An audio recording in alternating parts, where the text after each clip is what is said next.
Hello ladies and gents, I'm going to talk to you about how to get uniques and rare weapons in the Last Stand Dead Zone. Now the first thing that you can do to increase your chances of finding them are actually playing the missions. Now Con has actually confirmed that if you were to play them, then you will actually have a slightly higher chance of finding uniques and rares than if you were to run an auto mission on the same location with the same team.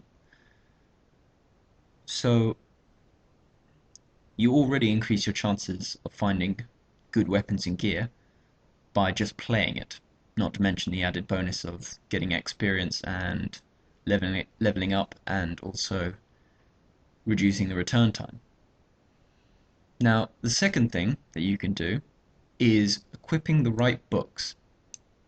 Now, if you have an Ooh Shiny, then that is the main book that you should use to when you're looting or scavenging, because that increases your chances, and most of them are actually permanent, so there's no timer, they won't run out.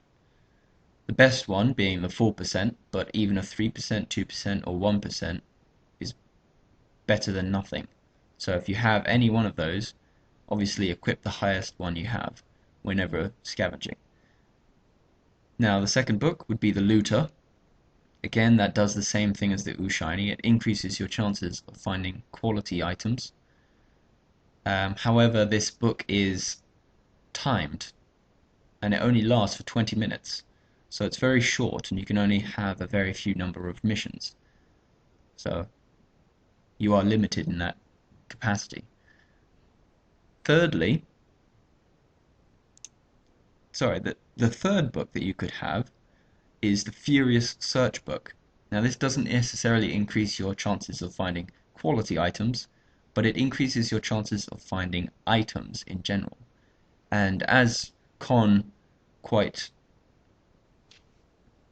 elaborately explained, uniques and rares are based on the probability of the items becoming rare or unique every time you find one. So the more items you find, the more chances you have to find rares and uniques, and that's why Furious Search books are actually quite useful. Now all these books come with costs or trade-offs, where the looter reduces your fuel drops, the Ooh Shiny reduces your survivor's visibility range, and the Furious Search increases the food and water consumption. But these are all minor costs when going for the prize, which is a rare or unique weapon that can be used or traded. So scavenging is the first, most common, most widely used method to acquiring rares and uniques. It's also the easiest. The second only way to acquire rares and uniques is by trading.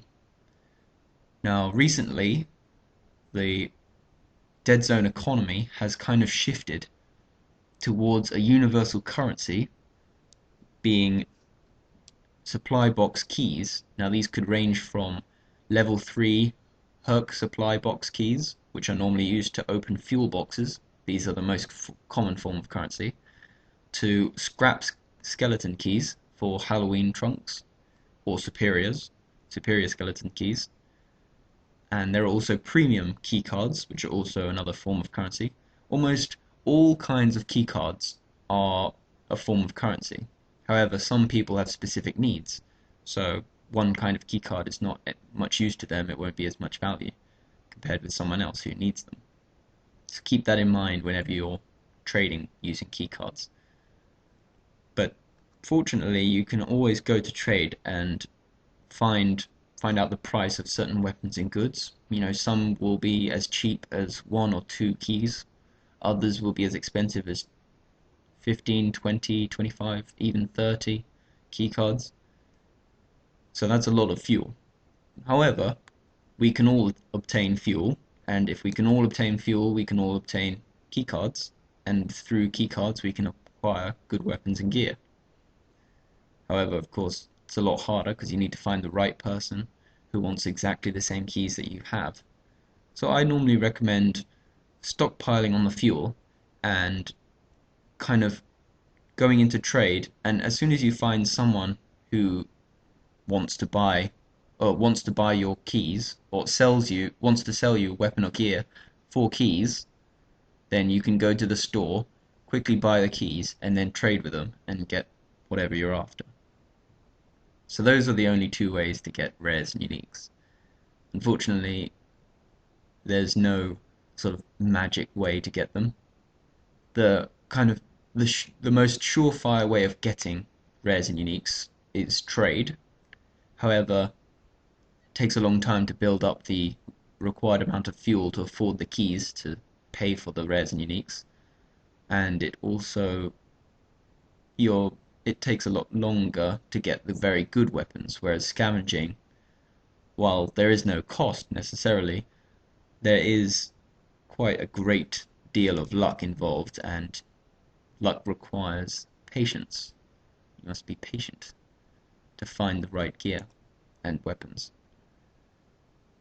So that's a rundown of how to get rares and uniques.